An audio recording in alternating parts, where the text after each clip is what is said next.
Hi, thank you so much for joining me today on our lesson on personal jurisdiction. My name is Hina Naveed, and I'm with International Bar Mentors, and I'm so excited to get into this topic with you. So, civil procedure is the bane of bar takers' existence. Previously, under the Uniform Bar Exam, they only tested it under the MEE section, which is the essay section. So there was a chance that it wasn't going to be tested at all.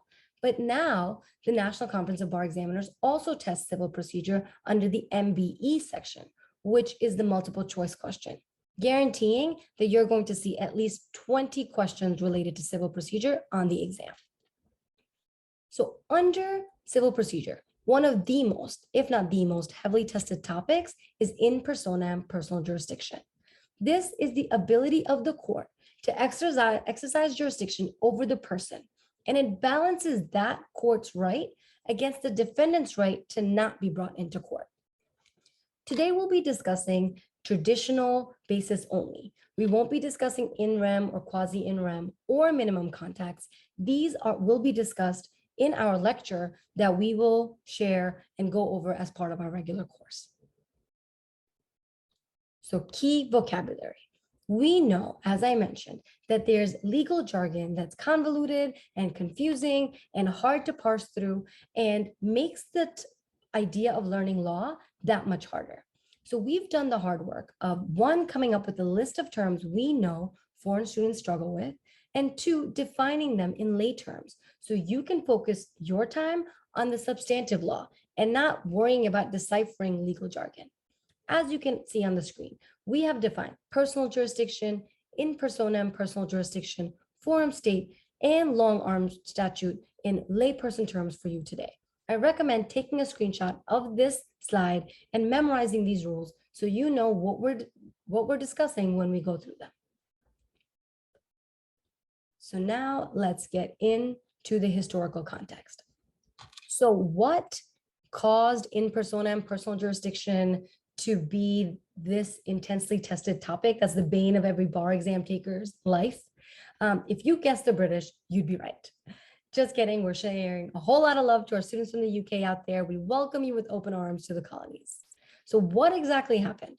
Well, before the United States was this democratic utopia that it is today, the colonies revolted from a tyrant British king who had absolute power to drag people into court over issues, regardless of whether the colonists did or did not commit that infraction. In addition to the absolute power of dragging these colonists into court, the king also was able to punish them by seizing their property, civil penalties, and fines that were applied to unwilling colonists. As many of you know, these actions, as well as others, are the reason that the British king upset the colonists so much that they revolted and founded their own country. Oops, wrong revolt. There we go. And so when the founding fathers wrote our Constitution, they wanted to address this specific problem, the problem of a government that has absolute power to drag people into court, to seize their property, to leverage fines. And so what did they do? What they did is that they severely limited the government's ability to do that by establishing in personam jurisdiction. What this does is that it limits the court's ability to do just that, to hail people into court and to leverage fines. Why were the founding fathers so interested in this specific concept? Well, as you can imagine, it's because most of the founding fathers were male, well-off, affluent, had land, and were often on the receiving end of the king hauling them into court and leveraging fines and seizures of property. And so they wanted to make sure that that wouldn't happen. At the same time, they wanted some judicial oversight of private activity so that there was an ordered society and to prevent anarchy. It's an interesting concept for a bunch of revolutionaries, but I digress. And so in personam personal jurisdiction is the doctrine that they came up with. This is the court's ability to hail a defendant into civil court. If a court cannot obtain this in personam personal jurisdiction over the defendant under one of the rules or laws that allow it, then the court cannot hear the case against the defendant. This is huge and severely limits the court's power. So what does this mean for the rule? What does the rule look like? Now let's transition to the flow chart that talks about the rule. As you can see on the screen, there's a chart for personal jurisdiction. You can see in rem, quasi in rem, and in personam is crossed out. Minimum contacts is crossed out. This is because, as we mentioned earlier, we won't be covering that in today's lesson, but we will be discussing that as part of our live course. And so in personam, personal jurisdiction is the court's ability to bring a defendant into its adjudicative process. So under the traditional basis, a court can only do that if they can demonstrate one of three elements: consent, domicile, or physical presence. So what do these terms mean? We can get started with consent. So consent is by the defendant to the court's jurisdiction. It happens in several ways. One, it could happen if a defendant previously agreed in a contract with the plaintiff that he would accept the forum state having personal jurisdiction over them. A second way this can happen is if the defendant voluntarily appears in court for any reason other than to object to the court's exercise of personal jurisdiction. And a third way is by implied consent. So this is a really interesting circumstance where statutes allow the court to have personal jurisdiction over very specific defendants in very specific circumstances. So for example, think of a motorist on the road in a forum state. So courts will presume that by the motorist having a car, intentionally driving that car on the road, that they have consented to the laws of the road. So if there's a car accident that happens on the road in the forum state, that forum state has implied consent to exercise jurisdiction over the defendant. Next, domicile. So this is in the forum state. And for a person, it's a two-part process. One, it's their physical resident, and two, it's the intent to remain indefinitely. This is applied differently to corporations, and we won't go over that now, but that is something we discuss in our actual course. Now for the third element, physical presence. And so this is physical presence by the defendant in the forum state. So think of this as a tag your it jurisdiction. The universal game we played when we grew up is also a way to get sued. In this case, if the defendant is physically present in the forum state and they're personally served with process, the court is able to exercise personal jurisdiction over them. That's it. Now, having gone through these three different ways to establish traditional basis and the elements, let's talk about how this gets tested or how you may see this on an exam. We're now transitioning to how you would see the subject tested. We're going to be discussing an MBE question that is released by the National Conference of Bar Examiners. We're going to walk through some tips and strategies, and we will discuss how we would solve this answer. So let's get started. On the left side, you see the question. I'm going to read this out loud. A beneficiary of a trust who is a citizen of state A has sued the trustee in federal court in state A for failing to correctly distribute the income from the trust, seeking an accounting.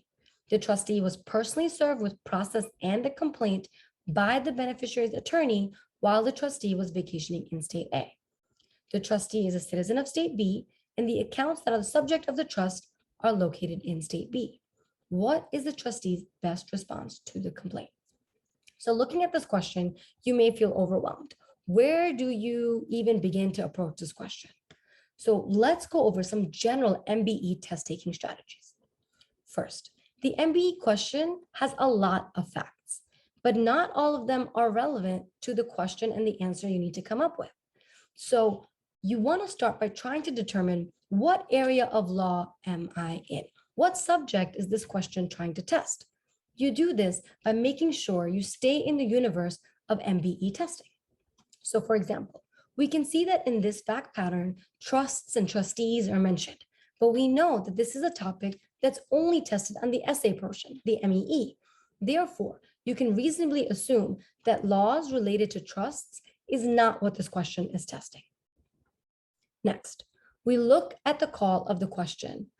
We see here that the question asks for a response to a complaint. This is a telltale sign that we're in the world of civil law and likely civil procedure. Why? Because on the civil side, you see process and complaint and pleadings, but on the criminal side, you see criminal complaint. And so because we don't see that criminal language and we see language about process and complaint, we know that we are in the world of civil procedure. Now, staying on that call of question, we can see one more thing. The question asks us, what is the trustee's best response to the complaint? Usually for MBE questions, they'll ask you on whose side will a court likely rule. But here, when they ask you about best response, they aren't looking for a perfect response. They are looking for an answer choice that is better than the rest. These tips help you eliminate answers and help you narrow your scope so that you know where you are in the world of the MBE. Additional MBE test taking tips. Look at the parties. So identify the parties to this suit. As you can see, I have highlighted and changed the color of the parties. We have a beneficiary of a trust, citizen of state A, and we have a trustee who's a citizen of state B. And so knowing who the parties are, we must identify whose side are we on. We can see in the question that it asks you about what is the trustee's best response to the complaint. So we're on the trustee side. Next, you want to identify what is the ideal outcome for your client. What's the best way to resolve this for the trustee? If you guessed for the trustee to not be sued at all, for the complaint to be dismissed, for this to just go away, any of those answers are absolutely correct. And so what we're going to do is with this knowledge and this lens, we're going to start eliminating answer choices that go against the preferred outcome and other things that we have established. The process of elimination is key. You don't want to just cross out answers. What you want to do is be able to articulate why are you crossing out a very specific answer choice. The more you eliminate correctly, the higher the likelihood of you getting the right answer. So here, letter A says answer the complaint and counterclaim for abusive process. If you remember from the flowchart, one way that a court can establish jurisdiction over a person is by consent. And one way consent can be established is if a person voluntarily consents by appearing in court for any reason other than objecting to the court's personal jurisdiction.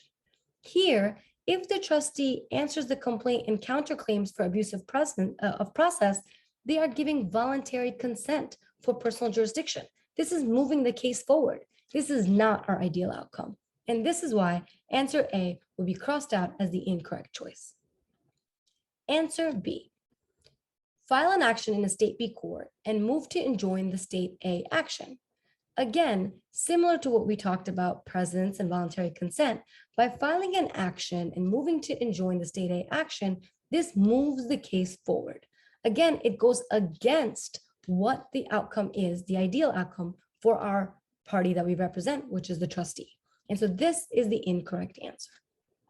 Now we look at answer choice C. It talks about moving to dismiss for improper service by the attorney, and D, move to dismiss for lack of personal jurisdiction. So we know that the trustee would prefer to have this case dismissed. But which of these two answers do we pick? And so what we'll do is we'll try to pick apart the language in these specific answer choices to see what we can reasonably eliminate.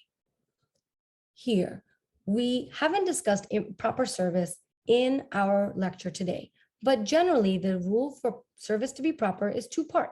One, service of process and complaint must be served together. Two, the service must be done by someone that's over 18 and not a party to the case. Here, from the facts, we can see the trustee was served with the process and complaint, and the service was done by the beneficiary's attorney. The attorney is not a party to the case, and ideally, presumably is over 18 if they're practicing law, and so service is proper. So here, we have to cross out C because we cannot move to dismiss for improper service by the attorney because service was proper. This brings us to answer choice D. In the moment, even if you can't articulate exactly why D is the right answer, you were able to eliminate A, B, and C for very specific reasons. And so that should give you confidence that you're in the right space, and this is the best response of the responses provided.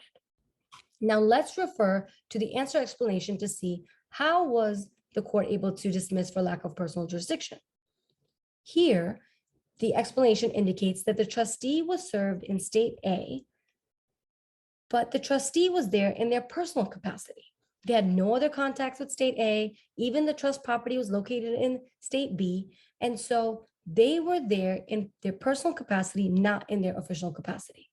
And the beneficiary of the trust sued the trustee in their professional capacity as a trustee, because they are accusing them of failing to correctly distribute the income from the trust and seeking an accounting. These are all related to the trustee's official capacity as a trustee. Therefore, the tag your it jurisdiction, which if you were emotional about this and swayed by the facts, you may be inclined to say, well, there is jurisdiction. There is personal jurisdiction because tag your it. But if you went through the answer choices methodically, using the strategies, you were able to eliminate the wrong answer choices and find out that the answer is in fact D, move to dismiss for lack of personal jurisdiction. So that was a lot. Take a second to pause the video now, review the explanation closely so you know exactly what we went through. My email is going to be at the end of this video, and so feel free to email me if you have any questions, and I'm happy to go over them with you. Now we can transition over to the recap. So what have you learned? We're going to start by reviewing what we discussed initially. Personal jurisdiction is a heavily tested topic on the bar exam. More precisely, in personam, personal jurisdiction, which is the court's ability to exercise jurisdiction over people, balanced against the defendant's ability to not be dragged into court. This limitations on courts is rooted in the founding fathers wanting to limit the power of court because of what happened under the British King's rule. And so this limitation under in personam, personal jurisdiction, the elements that we talked about under traditional basis, the three ways that a court can establish jurisdiction by consent, presence, or domicile are key ways that a court is able to exercise jurisdiction. Remember, the court can also establish in personam personal jurisdiction through the long arm statute or the doctrine of minimum contacts, but we didn't discuss these here, but will do so as part of our actual course. So now let's go over the test approach. So we talked about the process of elimination at great length. The process of elimination is your best friend, as long as you can eliminate answer choices and articulate why you eliminated that specific answer choice. You increase your chances of passing and choosing the right answer. Other tips we discussed under MBE strategy: identifying parties, identify whose side you're on, determining the ideal outcome, and eliminating answer choices that go against that preferred outcome, along with really reading the facts and trying to determine what area of law is being tested. What subject is being tested? Am I on the criminal side or the civil side? The facts and the call of the question will reveal these answers to you. For the personal jurisdiction strategy, we talked about identifying with the flow chart that we displayed on the screen which of the three methods of traditional basis apply, going through element by element to see which method is satisfied or not, and then using that determination, coupling it with the ideal outcome of the client that you're representing, and using that to inform the correct answer choice.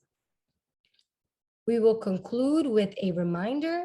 International Bar Mentors is here to help you. As you saw in the sample, we're really dedicated to and focused on international lawyers, on teaching them the historical, the legal context that they lack and that other bar companies don't focus on and aren't providing support with.